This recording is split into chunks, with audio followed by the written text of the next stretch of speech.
Assalamualaikum warahmatullahi wabarakatuh. Salam sejahtera bagi kita semua. Baik, selamat datang di kelas pengantar manajemen.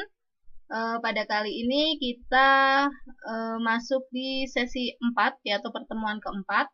Di sini kita akan membahas mengenai perencanaan organisasi. Ya, ini merupakan salah satu proses dalam manajemen ya, proses awal dalam sebuah manajemen. Baik, kita masuk ke tujuan pembelajaran kita pada kali ini. Ya, diharapkan nanti setelah Anda mengikuti kelas ya atau melihat video pembelajaran ini, Anda memahami dan mampu menjelaskan mengenai yang pertama adalah perencanaan organisasi. Selanjutnya proses perencanaan strategi. Kemudian yang ketiga, analisis SWOT. Yang keempat, grand strategi. Nah, ini merupakan subtopik, 4 subtopik dalam pembahasan perencanaan strategi. Baik, kita masuk ke pembahasan yang pertama. Ya, di sini terkait dengan organisasi, ya, untuk organisasi atau perusahaan yang sukses. Nah, ini merupakan perusahaan yang memiliki rencana yang jelas, ya. Jadi perusahaan itu akan sukses ya, atau organisasi atau entitas itu akan sukses jika memiliki rencana atau perencanaan yang jelas. Nah, rencana ini harus diketahui baik oleh karyawan yang bekerja di dalam organisasi maupun mereka yang berurusan dengan organisasi, apa yang perusahaan saat ini sedang lakukan, ya, dan apa rencana ke depan yang ingin perusahaan capai. Ya, jadi terkait dengan rencana organisasi atau perencanaan organisasi itu harus diketahui oleh pihak-pihak yang berkaitan dengan organisasi. Ya, agar apa? Agar mereka bersama-sama, ya, khususnya karyawan, mereka bersama-sama bergerak menuju untuk pencapaian tujuan organisasi. Selanjutnya kita masuk kepada topik keunggulan kompetitif. Nah, untuk merencanakan strategi ya, atau untuk membuat perencanaan, perusahaan harus tahu nih apa keunggulan kompetitif mereka ya, atau apa keunggulan bersaing yang mereka miliki. Nah, untuk keunggulan kompetitif atau keunggulan bersaing sendiri ini merupakan kemampuan strategis dalam persaingan bisnis. Ya, menurut Porter, keunggulan kompetitif harus mampu menjelaskan dan menanamkan nilai bisnis kepada konsumen sehingga mampu membentuk persepsi tersendiri di mata konsumen. Ya, jadi keunggulan kompetitif ini adalah keunggulan di mana perusahaan lain ya atau pihak lain tidak memilikinya, ya. Keunggulan kompetitif di sini berarti organisasi atau perusahaan lebih baik ya daripada yang lain dalam industri atau kategori yang sama. Nah, makna kata lebih baik diantaranya bisa lebih cepat ya, misalnya lebih cepat merespon pelanggan, atau lebih mewah ya dari segi produk yang dihasilkan, atau lebih murah ya dari segi harga, atau penggunaan teknologi yang terbaru. Yang terakhir, atau lebih kuat ya, atau lebih-lebih yang lainnya. Nah, ini menjadi keunggulan kompetitif bagi perusahaan ya, di mana perusahaan ini bisa lebih baik dari para pesaingnya di industri yang sama. Selanjutnya kita masuk ke dalam proses perencanaan strategis. Dalam membuat perencanaan strategis atau menyusun perencanaan strategis, ini ada dua proses yang harus dilalui. Yang pertama adalah membuat strategi utama atau strategi besar ya. Kemudian yang kedua adalah membuat strategi operasional atau taktis. Nah, strategi besar atau strategi utama yaitu keputusan strategi organisasi ya. Baru ketika sudah dapat grand strateginya ya atau strategi utamanya, membuat strategi operasionalnya nih atau strategi taktisnya ya, bagaimana untuk mencapai atau mewujudkan strategi besar atau strategi utama yang sudah tentukan. Nah, kita masuk ke pembahasan terkait dengan strategi utama atau grand strategi. Strategi utama atau grand strategi seringkali disebut juga dengan strategi induk atau strategi bisnis. Menyediakan arahan dasar ya bagi tindakan-tindakan strategis. Strategi ini menjadi landasan untuk usaha yang terkoordinasi dan berkelanjutan yang diarahkan pada pencapaian tujuan jangka panjang perusahaan. Ya, jadi kalau untuk grand strategi atau strategi utama, dia sifatnya adalah jangka panjang. Nah, pada grand strategi sendiri, menurut Porter, ini ada 3 strategi yang dapat dipilih oleh perusahaan atau organisasi. Yang pertama adalah growth atau pertumbuhan. Yang kedua adalah stability ya atau stabilitas. Dan yang terakhir adalah retrenchment atau penghematan.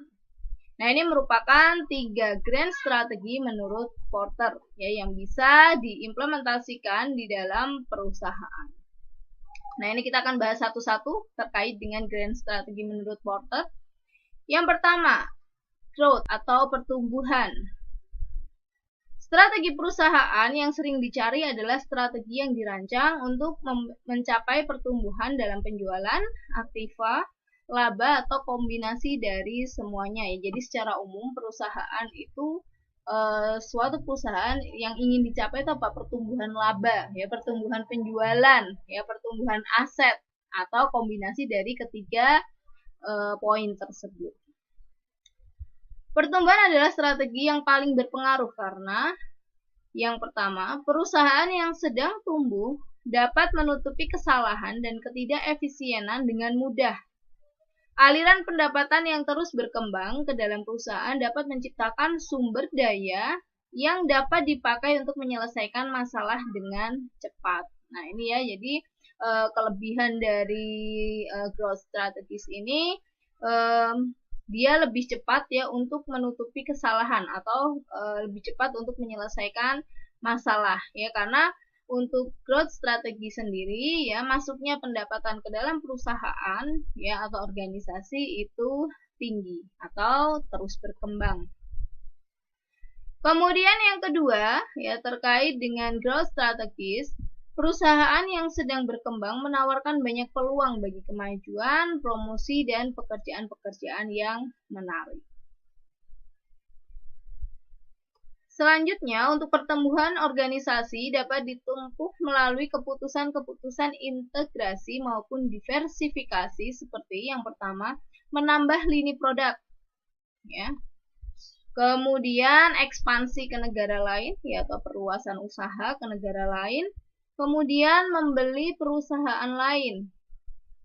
Dan yang terakhir adalah meningkatkan investasi dalam bidang green energy. Nah, ini merupakan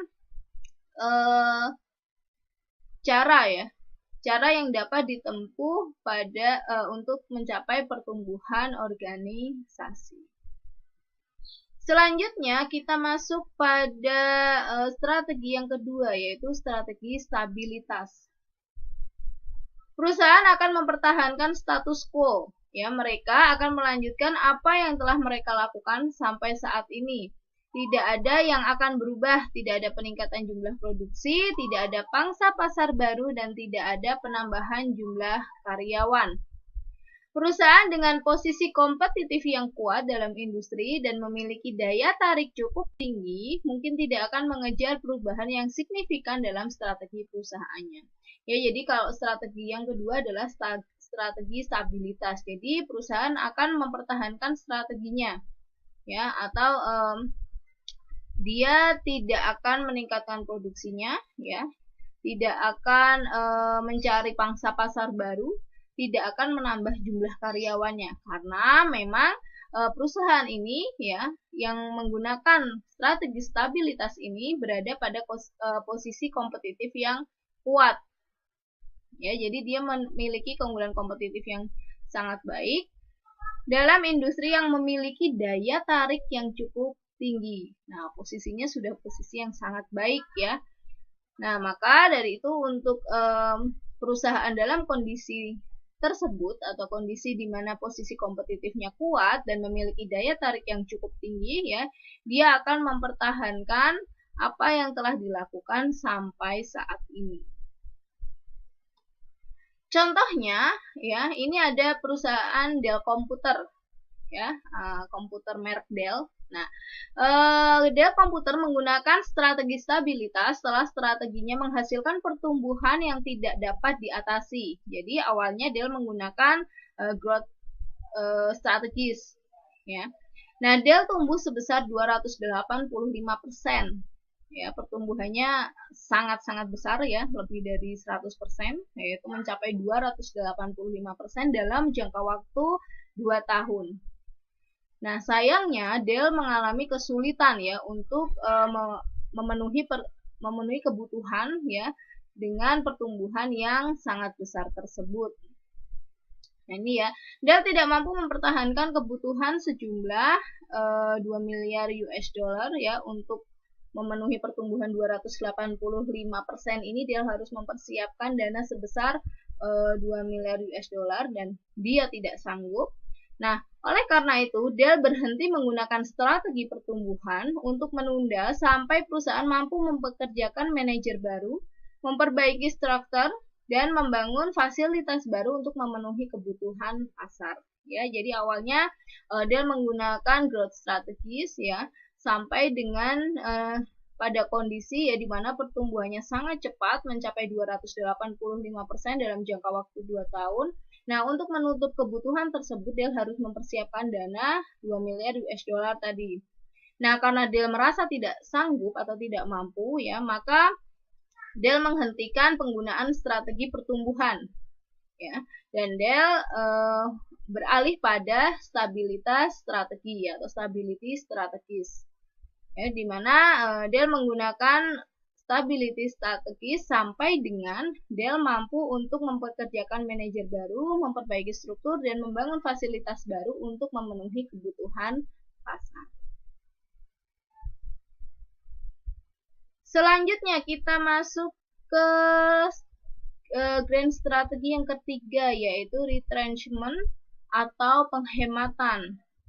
Nah, perusahaan akan melakukan penghematan dengan cara yang pertama menjual beberapa asetnya, yang kedua mengurangi jumlah produk yang dijual, dan yang ketiga adalah keluar dari negara di mana perusahaan beroperasi saat ini. Ya, jadi yang tadinya perusahaan melakukan ekspansi ke beberapa negara, ya, kemudian perusahaan tersebut ingin melakukan penghematan, maka dia akan keluar dari negara di mana dia melakukan ekspansi. Ya. Nah, posisi kompetitif yang lemah mengakibatkan kinerja yang buruk, sehingga akan berdampak pada turunnya penjualan dan laba akan berubah menjadi kerugian.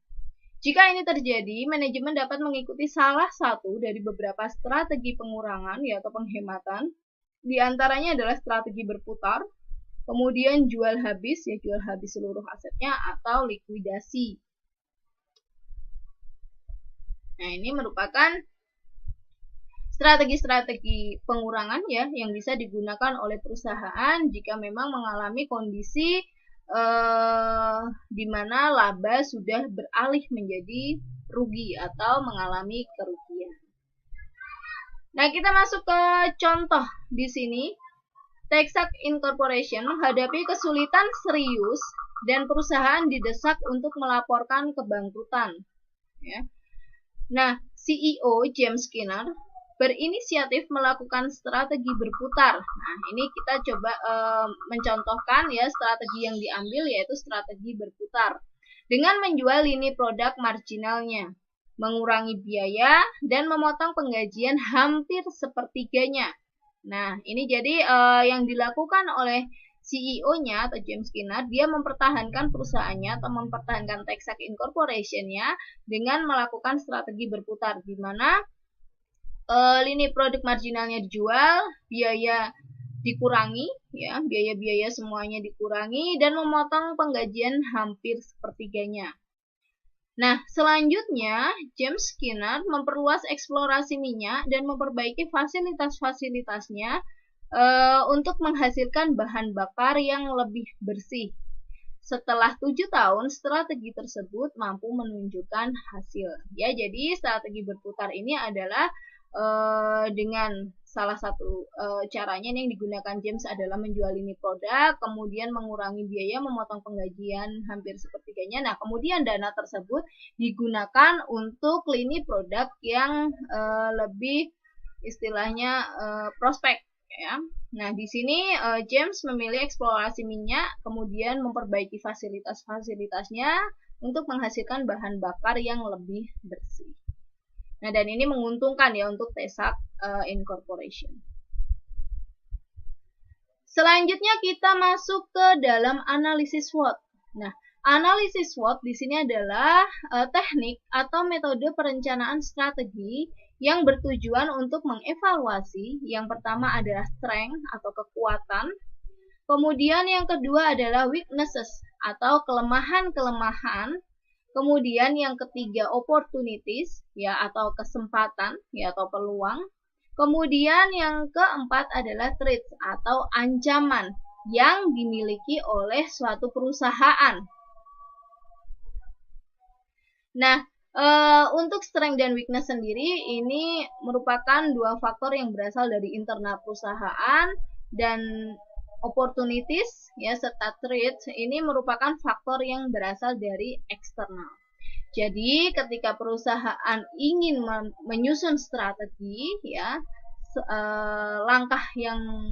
salah satu langkah yang perlu dilakukan adalah dengan menganalisa ya, apa kekuatannya, apa kelemahannya, apa peluang-peluang yang terdapat di lingkungan industrinya, kemudian apa ancaman yang ada di luar perusahaan. Baik, yang pertama ya yang akan kita bahas adalah strength atau kekuatan. Analisis ini menyoroti unsur kekuatan yang dimiliki oleh perusahaan yang bisa memberikan pengaruh positif. Perusahaan atau organisasi bisa menganalisis apa saja kelebihan perusahaan, keunggulan yang dimiliki, serta keunikan perusahaan yang membedakan dengan perusahaan lainnya. Dalam analisis SWOT biasanya dimasukkan sebanyak mungkin hal-hal positif yang menonjolkan kekuatan dan keunggulan dari perusahaan. Ya, misalnya kekuatannya si perusahaan ya, dalam respon pelanggan itu cepat. Kemudian biayanya paling rendah ya, sehingga produk yang dihasilkan harga jualnya murah ya, atau lebih murah dibandingkan yang lain. Kemudian memperhatikan kebutuhan pelanggan ya, produk-produk yang dihasilkan itu memperhatikan atau sangat memperhatikan kebutuhan pelanggan, itu bisa jadi kekuatan. Atau fleksibel dalam menangani berbagai masalah. Nah, itu merupakan contoh-contoh kekuatan ya yang bisa dianalisis ya melalui tadi ya analisis kekuatan atau strength analysis. Nah, kemudian kita masuk ke weakness atau kelemahan. Nah, setiap perusahaan pasti punya kelemahan. Hal ini dapat memberikan pengaruh negatif terhadap perusahaan. Nah, oleh sebab itu perlu mengetahui apa kelemahan yang dimiliki perusahaan agar bisa menjadi bahan perbaikan. Untuk mengetahui kelemahan apa saja yang dimiliki oleh perusahaan dapat memposisikan sebagai konsumen, ya, ini salah satu caranya, atau dengan menganalisis hal apa yang dimiliki perusahaan tapi tidak dimiliki perusahaan yang melakukan analisis ya. Jadi hal lain keunggulan apa yang dimiliki oleh perusahaan lain tapi perusahaan tersebut tidak punya. Nah, yang terakhir, analisa mengenai faktor apa saja yang menyebabkan kehilangan atau kerugian bagi perusahaan dan apa yang membuat perusahaan lain lebih baik. Contoh dari weakness atau kelemahan, misalnya perusahaan tersebut punya kelemahan di bidang tertentu, ya, misalnya di bagian research and development. Ya. Kemudian misalnya dari segi modal atau permodalannya rendah, ya, atau misalnya posisi kantornya nggak strategis, ya, atau cash flow-nya nggak lancar. Nah, ini bisa diidentifikasi nih apa saja kelemahan-kelemahan yang dimiliki oleh perusahaan. Jadi untuk kelemahan dan kekuatan ini berasal dari internal perusahaan. Selanjutnya, kita masuk ke opportunity atau peluang. Nah, analisis peluang akan menentukan perkembangan perusahaan di kemudian hari. Perusahaan harus melihat peluang apa saja yang ada dan perkembangan tren apa yang sejalan dengan perusahaan yang bisa membantu perusahaan lebih berkembang. Nah, jadi opportunity ini peluang-peluang apa sih atau kesempatan-kesempatan apa sih yang ada di luar perusahaan ya, sehingga nantinya perusahaan akan lebih dapat berkembang. Misalnya, apa ya? Nah, misalnya sektor industri perusahaan tersebut lagi naik, nah itu menjadi peluang ya. Atau misalnya dukungan dukungan pemerintah terhadap industri tersebut baik, nah ini menjadi kesempatan juga. Atau tingkat persaingannya belum terlalu ketat atau masih rendah, nah ini menjadi peluang bagi perusahaan untuk mengembangkan usahanya.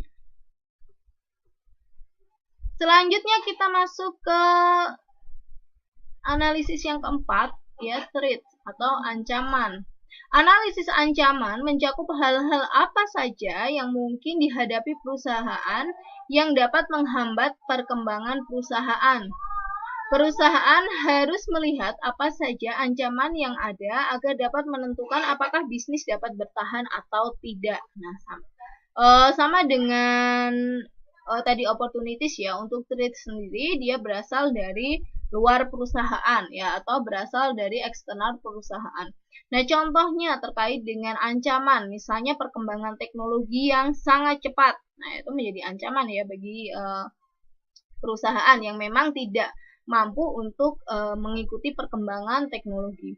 Kemudian perubahan strategi pesaing. Ya, kemudian kurangnya minat perbankan ya untuk mendanai industri yang dijalani ya, atau jenis industri yang dijalani. Nah, ini menjadi ancaman ya bagi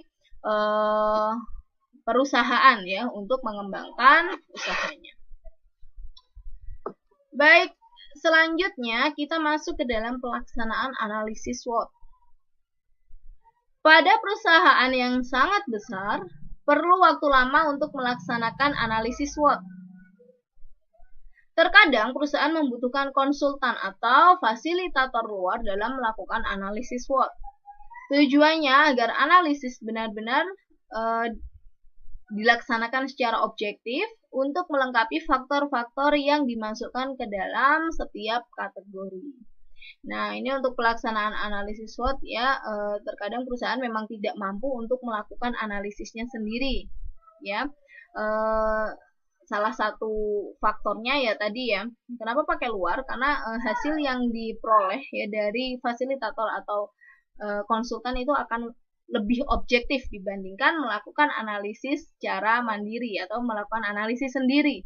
Ya, terkadang ketika melakukan analisis sendiri itu sulit untuk mencari apa ya kelemahannya gitu ya. Kalau mencari kelebihan ya itu mungkin lebih mudah ya, tapi ketika mencari kelemahan, kemudian ketika mencari faktor-faktor eksternal seperti ancaman dan peluang, nah itu mungkin akan lebih mudah atau akan lebih terbantu jika menggunakan konsultan atau fasilitator, khususnya untuk perusahaan yang cukup besar ya. Baik, kita masuk ke keterkaitan antara analisis SWOT dan grand strategi. Oke, di sini apa sih keterkaitan antara strategi ya atau grand strategi dan analisis SWOT? Nah, bila analisis SWOT dilakukan dengan benar, strategi dan analisis SWOT dapat membentuk paket yang bagus atau hasil yang bagus atau strategi yang bagus. Karena pada analisis SWOT mengidentifikasi faktor secara sistematis ya untuk merumuskan strategi perusahaan. Nah, selanjutnya yang perlu diperhatikan dalam menyusun strategi perusahaan adalah pemangku kepentingan atau stakeholder. Konsep penting dalam menyusun perencanaan strategi adalah menentukan stakeholder atau kelompok pemangku kepentingan yang berpengaruh dalam organisasi. Setelah kelompok pemangku kepentingan ditentukan, maka organisasi dapat mengetahui bagaimana para stakeholder dapat menggunakan pengaruhnya dan seberapa penting memberikan dampak pada organisasi. Ya, jadi ketika menyusun suatu strategi ya, selain tadi menggunakan metode SWOT tadi atau analisis SWOT tadi ya, ada hal lain yang perlu diperhatikan oleh perusahaan, yaitu stakeholder atau pemangku kepentingan. Nah, karena si para pemangku kepentingan ini pasti akan memberikan dampak terhadap perusahaan. Nah, siapa saja para stakeholder atau pemangku kepentingan? Nah, untuk stakeholder sendiri ini dikelompokkan atau diklasifikasikan menjadi dua. Yang pertama adalah external stakeholder. Ini ada konsumen, ada pesaing, ada lingkungan, ada kondisi ekonomi, ada pemerintah, dan ada asosiasi. Nah, ini merupakan para stakeholder atau pemangku kepentingan yang berada di luar perusahaan. Selanjutnya ada internal stakeholder atau pemangku kepentingan internal. Nah, ini siapa saja? Ada karyawan, ya, serikat kerja, struktur organisasi, dan pemegang saham. Nah, ini merupakan contoh-contoh stakeholder yang berpengaruh dalam perusahaan, ya, khususnya ketika perusahaan ingin menyusun suatu strategi. Nah, ini harus diperhatikan para stakeholder ini. Selanjutnya kita masuk ke implementasi perencanaan strategis. Nah, ini pertanyaan-pertanyaan yang sering muncul dalam perencanaan strategis. Yang pertama, apa yang harus dilakukan untuk mencapai sasaran strategis? Yang kedua, siapa yang akan melakukannya? Yang ketiga, bagaimana akan mencapai sasaran strategis tersebut? Nah, di sini perusahaan mulai mengembangkan rencana aksi spesifik dalam rangka mencapai sasaran strategis yang ditetapkan, seperti menyusun struktur, ya, struktur organisasi, kemudian menyusun kepegawaian, pendanaan, dan lain sebagainya. Ya, jadi ketika sudah disusun rencana strategis, ya, ini hal-hal yang perlu diperhatikan oleh perusahaan adalah aktivitas apa sih yang akan dilakukan untuk mencapai strategi-strategi tersebut, ya. Apa yang harus dilakukan, apa yang akan dilakukan. Nah, kemudian siapa saja nih yang melakukannya? Ya, nah itu harus direncanakan. Nah, kemudian bagaimana mencapai sasaran strategis? Nah, ini yang perlu dipertimbangkan oleh perusahaan ya, ketika melakukan perencanaan strategis. Nah, selanjutnya kita masuk ke contoh implementasi perencanaan strategis. Nah, terkait dengan ini, apa yang mau dilakukan atau perencanaan seperti apa, perencanaan strategis apa yang akan dilakukan oleh perusahaan. Nah, di sini dicontohkan perencanaan strategisnya adalah melakukan pengembangan produk baru. Tujuan spesifiknya mengembangkan sebuah produk baru dalam jangka waktu 6 bulan. Nah, selanjutnya siapa yang mau melakukannya?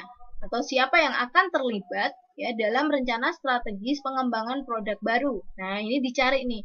Siapa saja yang akan terlibat? Oh, di departemen desain, departemen produksi, dan departemen penjualan. Ya, mereka membentuk tim untuk menentukan kebutuhan pasar dan kemampuan perusahaan atau kemampuan manufaktur. Yang terakhir, bagaimana dan kapan perencanaan strategis tersebut akan dimulai. Nah, ini juga sudah harus direncanakan di awal. Jadi, prototipe disajikan kepada manajemen akhir bulan keempat untuk persetujuan produksi di akhir bulan ke-6. Nah, ini contoh-contoh ringkas ya, bagaimana mengimplementasikan perencanaan strategis. Baik, demikian untuk perkuliahan pengantar manajemen pada sesi keempat atau pertemuan keempat terkait dengan perencanaan dalam organisasi. Ya, silahkan tugasnya dikerjakan dengan baik. Kemudian tetap jaga kesehatan, ya, selalu gunakan masker, rajin cuci tangan, kemudian hindari kerumunan, jaga jarak, dan kurangi mobilitas. Baik, terima kasih atas partisipasinya atau terima kasih untuk yang sudah menonton untuk pembahasan topik terkait dengan perencanaan dalam organisasi. Wassalamualaikum warahmatullahi wabarakatuh.